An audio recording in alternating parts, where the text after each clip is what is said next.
Kami dari kelompok 1 akan memperkenalkan diri. Nama saya Marisa Padubi Lukus. Nama saya Maria Sirgiani Bong. Nama saya Silsiana Sulastri. Nama saya Hirsianto Albertan Santa. Nama saya Maria Filiani Bonita Isa. Saya Gratia Marfeli Joho. Saya Janeta Makasengkis. Selamat menyaksikan.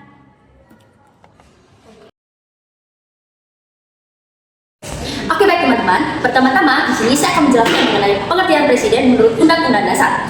Nah, menurut pasal 4 ayat 1 menyatakan bahwa presiden merupakan pemegang kekuasaan pemerintahan menurut Undang-Undang Dasar. Sedangkan menurut pasal 4 ayat 2 menyatakan bahwa di dalam melakukan tanggung jawabnya, presiden membutuhkan satu orang yang berperan sebagai sebagai wakil presiden. Yang berikutnya, di sini saya akan menjelaskan mengenai wewenang presiden. Untuk wewenang yang pertama yaitu memegang kekuasaan pemerintah.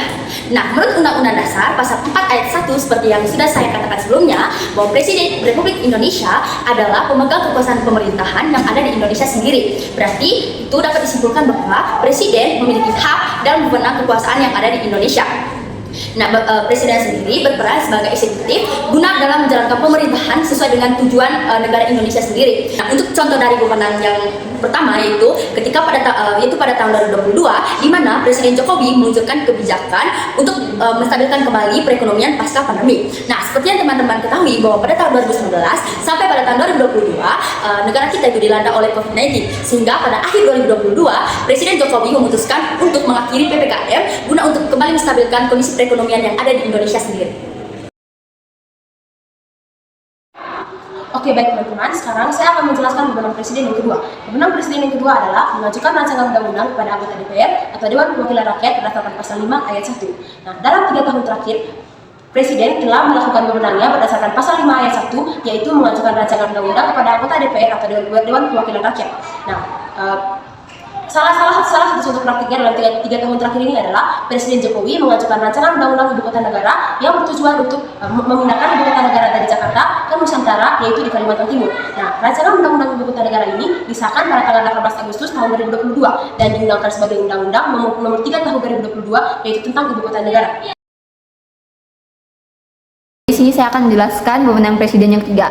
Nah, wewenang presiden dalam menetapkan peraturan pemerintah pada pasal 5 ayat 2 Undang-Undang Dasar 1945 menyatakan bahwa presiden menetapkan peraturan pemerintah untuk menjalankan undang-undang sebagaimana mestinya. Berdasarkan pasal ini, presiden memiliki kewenangan untuk menetapkan peraturan pemerintah atau PP sebagai aturan pelaksanaan dari undang-undang. Nah, peraturan pemerintah dibuat agar ketentuan dalam undang-undang dapat diterapkan secara lebih rinci dan operasional. Nah, berikut ini saya akan memberikan salah satu contoh praktik yang relevan dengan wewenang presiden dalam menetapkan peraturan pemerintah berdasarkan pasal 5 ayat 2 Undang-Undang Dasar 1945 dalam 3 tahun terakhir.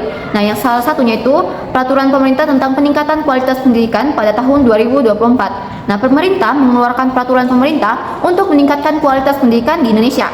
Peraturan ini mendukung pelaksanaan Undang-Undang Nomor 20 Tahun 2003 tentang Sistem Pendidikan Nasional dan memastikan bahwa standar pendidikan pada jenjang pendidikan. Baik, itu saja penjelasan tentang wewenang presiden dalam menetapkan peraturan pemerintah pada pasal 5 ayat 2.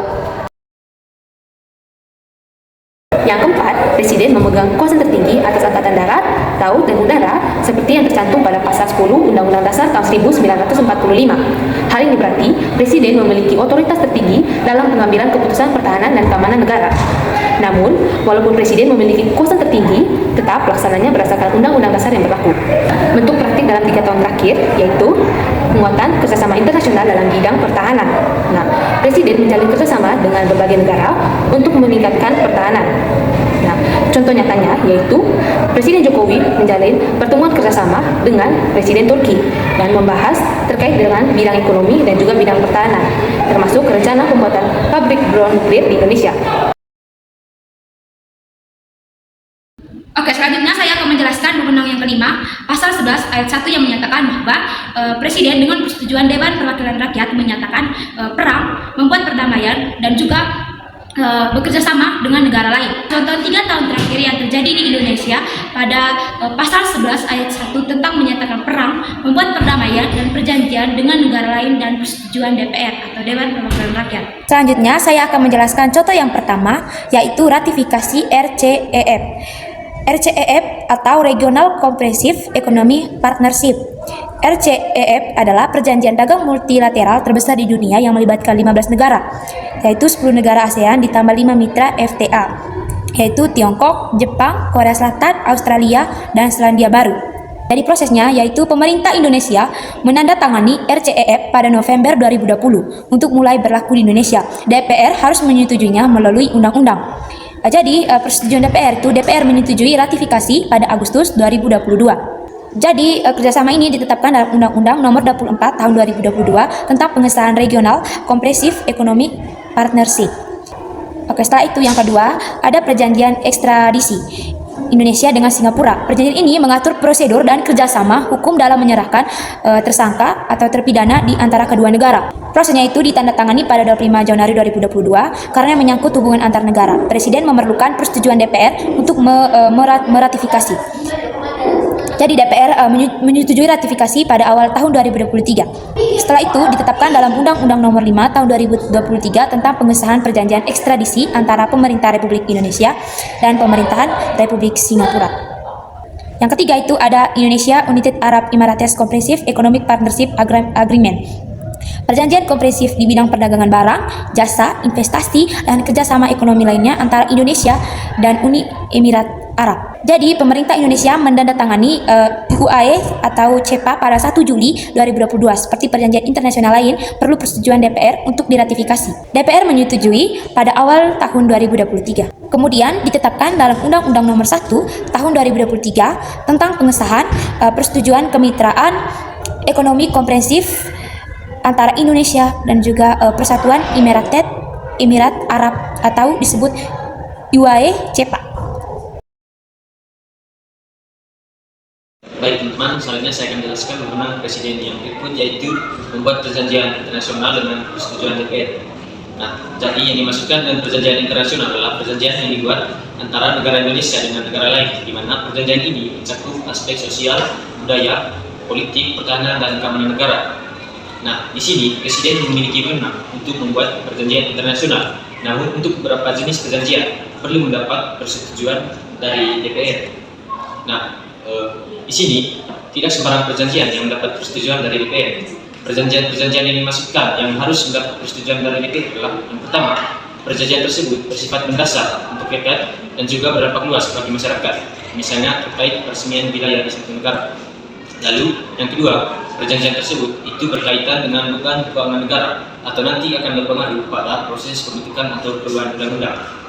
Nah, jadi di sini wewenang DPR dalam menyetujui atau menolak perjanjian internasional yang diajukan oleh presiden itu sudah diatur dalam pasal 11 ayat 2 yang bunyinya bahwa presiden dalam membuat perjanjian internasional harus mendapat persetujuan dari DPR. Seperti yang saya sudah sebutkan tadi, bahwa perjanjian tersebut harus mendasar dalam berdampak luas untuk rakyat serta berkaitan dengan beban keuangan negara dan juga terkait dengan proses pembentukan dan perubahan undang-undang. Nah, jadi di sini ada mekanisme yang dilakukan DPR dalam menyetujui perjanjian yang diajukan oleh presiden. Nah, yang pertama, presiden mengajukan rancangan perjanjian kepada DPR. Lalu yang kedua, DPR akan membahas rancangan perjanjian tersebut. Lalu yang ketiga, DPR akan menyetujui ataupun menolak perjanjian yang telah diajukan oleh presiden. Dan yang terakhir, jika DPR menyetujui perjanjian internasional yang diajukan oleh presiden, maka presiden akan meratifikasi perjanjian internasional tersebut. Nah, tentu teman-teman bertanya, mengapa DPR harus menyetujui perjanjian internasional yang diajukan oleh presiden? Nah, di sini ada beberapa alasan. Yang pertama, DPR ini sebagai wakil rakyat. Nah, sebagai wakil rakyat, maka DPR itu mewakili seluruh rakyat untuk menyetujui ataupun menolak perjanjian tersebut. Karena perjanjian tersebut itu nantinya akan berdampak pada berbagai kepentingan nasional ke depannya. Nah, di sini saya akan menjelaskan contoh konkret terkait bagaimana presiden harus mendapat persetujuan DPR dalam membuat perjanjian internasional. Jadi pada tahun 2022 lalu, Singapura dan Indonesia itu sebelumnya telah lama menjalin kerjasama dalam pertahanan dan keamanan. Dan puncaknya pada tahun 2022 tersebut, kedua negara itu memperbarui perjanjian kerjasama antara kedua negara dalam meningkatkan keamanan dan stabilitas kawasan, khususnya kawasan Asia Tenggara antara kedua negara tersebut. Nah, jadi teman-teman, sekian saja penjelasan saya terkait wewenang presiden serta praktik nyatanya. Baik, selanjutnya saya akan menjelaskan wewenang Presiden yang ketujuh yang terdapat pada pasal 12 dalam Undang-Undang Dasar tahun 1945. Adapun bunyi Undang-Undang Dasar tahun 1945 pasal 12 ini adalah Presiden menyatakan keadaan bahwa syarat-syarat dan akibatnya keadaan bahaya ditetapkan dengan undang-undang. Secara umum, Undang-Undang tahun 1945 pasal 12 ini tidak menyatakan secara tegas keadaan berbahaya yang dimaksud. Dengan demikian, pemerintah memiliki ruang untuk mengeluarkan aturan terkait keadaan berbahaya sesuai dengan kondisi relevan yang dialami bangsa Indonesia. Kendati demikian, Perpu nomor 74 tahun 1957 terkait penetapan keadaan berbahaya menjelaskan mengenai 3 jenis keadaan berbahaya, yaitu yang pertama, keadaan darurat sipil, yang kedua, keadaan darurat militer, dan yang ketiga, keadaan darurat perang. Jelasan mengenai 3 jenis keadaan darurat dan bahaya yang sudah disebutkan tadi dijabarkan lebih lanjut sebagai berikut. Yang pertama, keamanan atau ketertiban hukum di seluruh wilayah atau sebagian wilayah Indonesia terancam oleh pemberontakan, kerusuhan-kerusuhan, atau akibat bencana alam, sehingga dikhawatirkan tidak dapat diatasi oleh alat-alat perlengkapan secara biasa. Yang kedua, timbul perang atau bahaya perang, atau yang dikhawatirkan adalah pelecehan terhadap NKRI dengan cara apapun. Dan yang ketiga, keadaan negara Indonesia berada dalam kondisi bahaya atau ada gejala-gejala yang mengkhawatirkan serta dapat membahayakan Indonesia.